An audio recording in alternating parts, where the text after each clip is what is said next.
CIST, une nouvelle qui n'a pas manqué de faire parler.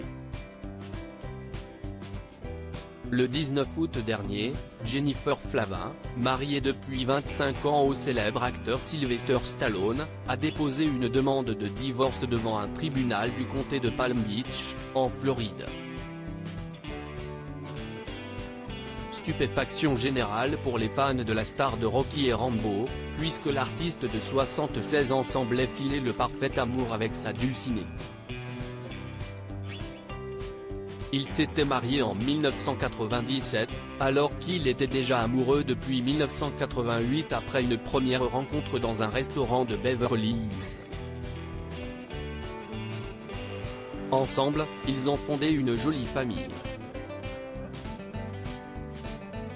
Ils ont 3 filles: Sophia, 25 ans, Sistine, 24 ans, et Scarlett, 20 ans. À noter que l'acteur est également père d'un fils, Sergio, issu de son précédent mariage avec Sasha Czak. Son fils aîné Sage, qu'il partage avec Starlin Wright, est décédé en 2012. Il y a seulement 3 mois, Sylvester Stallone et Jennifer Flavin se montraient très tendres l'un envers l'autre sur Instagram à l'occasion de leur 25e anniversaire de mariage. Clap de fin, mais le conte de fées a désormais pris fin.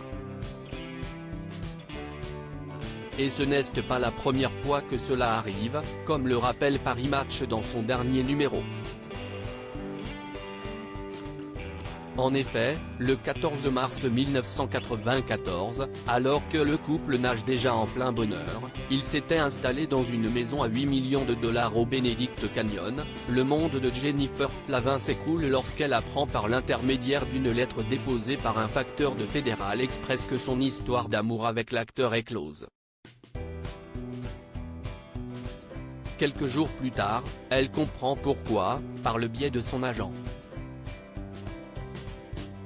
Il a eu une liaison avec Janice Dickinson, photographe et mannequin de profession, pour qui il aurait tout plaqué afin de se consacrer entièrement au bébé dont elle venait d'accoucher, dont il croyait être le père. Mais après avoir compris que ce n'était pas le cas grâce à un test de paternité, Sylvester Stallone rompra aussitôt pour se lancer dans une frénésie de conquête. Mais son amour pour Jennifer Flavin aura été plus fort que tout et ils se sont finalement rabibochés, épousés et consacrés à leurs enfants avant que finalement, en août 2022, leur histoire ne prenne définitivement fin.